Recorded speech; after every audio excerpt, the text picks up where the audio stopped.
تمام انسانوں کے جو دل ہیں بیت اللہ کی طرف کھینچے ہوئے ہیں، محبت ان کو کھینچ کے لے جاتی ہے۔ ہر کسی کے پاکستان میں دیکھ لو، ہندوستان میں دیکھ لو، جہاں بھی مسلمان رہتے ہیں کہ بیت اللہ کی دل میں تمنا ہے کہ اللہ دولت دے میں بھی حج کو جاؤں، کھینچے ہوئے ہیں دل۔ یہ بیت اللہ شریف کی ایک برکت ہے۔ اس کے بعد فرمایا کہ کعبہ شریف کی طرف نظر کرنے سے آنکھوں سے آنسو جاری ہو جاتے ہیں۔ اب آنسو جاری ہونا، اب اس بات کو بھی اگر کھول کے یوں کہ ایک غم کے آنسو ہوتے ہیں، ایک خوشی کے آنسو ہوتے ہیں، تو پھر وہ جو وہاں پہنچ کے بیت اللہ کی طرف دیکھتا ہے اس کے کس چیز کے آنسو ہیں؟ میں تو یہی کہتا ہوں کہ جب انوار و تجلیات کی بارش ہوتی ہوگی تو ہر وقت رحمتوں کا نزول ہوتا ہوگا، بندہ جانے والا بیت اللہ کی طرف نظر کرتا ہوگا، اس کی طرف بھی رحمت کے چھینٹے پڑتے ہوں گے، اور پھر اس کی دل کی تمنا اٹھتی جاگتی ہوگی، پھر وہ اپنے گریبان کے اندر اپنے گناہوں کو دیکھتا ہوگا، پھر بیت اللہ کو دیکھتا ہوگا، پھر رب کی ذات بھی اسے یاد آتی ہوگی، پھر اپنے گناہ کی بات بھی اسے یاد آتی ہوگی، تو پھر جب بیت اللہ کی طرف دیکھ کے اپنے گناہوں کو یاد کر کے رب کے سامنے جب نادم ہو جاتا ہوگا، آنسو بہنے کی دیر ہوگی، اللہ نے اسے معاف کر دینا۔ جتنا بھی خدا گناہ کر کے جائے،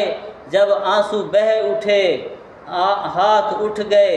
دل کی دنیا موم ہو گئی، اندر سے آہیں اور سسکیاں نکلی، فیض و عرفان کی بارش اس کے اوپر شروع ہوئی، جتنے گناہوں کے دلدل میں وہ پھنسا ہو اللہ اسے پاک کر دے گا،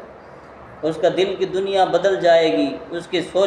کے سوچ خیالات بدل جائیں گے، اس کے اندر احساسات جذبات بدل جائیں گے۔ اسی طرح تو کہتے ہیں کہ جب حاجی حج کو جاتے ہیں، جب واپس آتے ہیں تو سارے گناہ اس کے ختم ہو جاتے ہیں، وہ دھل کے صاف ستھرا ہو کے واپس آتا ہے، کیونکہ بیت اللہ شریف اور روضۃ الرسول کی جس نے زیارت کی کہ وہ پاک جگہوں سے ہو کر آیا،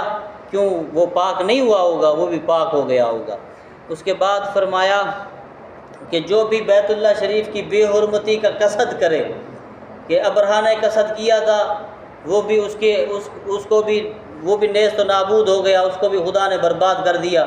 اور 1000 سال حضور کے آمد سے 1000 سال پہلے تبا اول حمیری تھا، بادشاہ تھا، تو اس نے بھی یہی کہا تھا کہ میں بیت اللہ کو گرا دوں گا، تو اس کے ناک میں سے خون میں سے کانوں میں سے خون جاری ہو گیا، جب تک اس نے توبہ نہ کی اس وقت تک اس کا خون بند نہ ہوا۔ اس کے ساتھ بڑے ڈاکٹر تھے، طبیب تھے، حکیم تھے، کوئی علاج نہ کر سکا، سارے عاجز آ گئے، کہنے لگے یہ تو مرض جو ہے آسمانی ہے،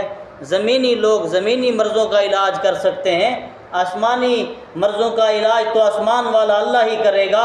اگر تو نے بیت اللہ کے طرف کوئی قصد کیا ہے، برا ارادہ کیا ہے، تو اللہ سے توبہ کر۔ اس نے توبہ کی، پھر غلاف چڑھایا، اللہ نے اسے شفا عطا فرمائی۔ جو بھی بیت اللہ کو ڈھانے کی کوشش کرتا ہے وہ برباد ہو جاتا ہے۔ اسی طرح آج بھی اگر کوئی اٹھے اور اٹھ کر کہے کہ میں مسجد کو گرا دوں گا، میرا ایمان کہتا ہے کہ مسجد کو تو وہ تب گرائے گا جب بچے گا، مسجد کا گرانے کا قصد ہی کرے گا اللہ اسے برباد کر دے گا۔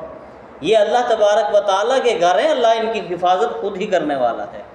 تو اس کے بعد فرمایا کہ اس کے اندر زمزم شریف بھی ایک نشانی ہے۔ زمزم شریف ایک ایسا عمدہ پانی ہے،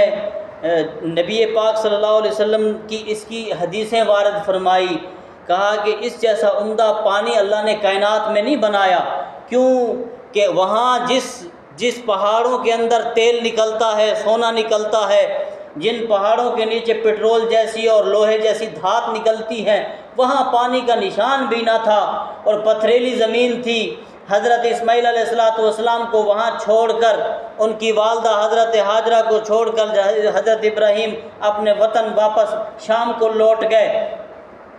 تو پھر جب پیاس نے ستایا حضرت اسماعیل علیہ السلام کو، تو ماں کی ممتا نے جو ہے جوش مارا، اور وہ جو صفا و مروہ جس کا قرآن میں اللہ نے ذکر فرمایا، وہ یوں ذکر فرمایا کہ لوگ جو ہیں نا وہ کہتے تھے کہ یہ دوڑتے ہیں، یہ دوڑنے والا کام تو مشرکین مکہ کا تھا، یہ کیوں دوڑتے ہیں؟ تو نئے نئے مسلمان ہوتے تھے تو اللہ نے قرآن اتارا، کہا ان صفا والمروہ من شعائر اللہ، بے شک صفا مروہ اللہ کی نشانیوں میں سے ہے۔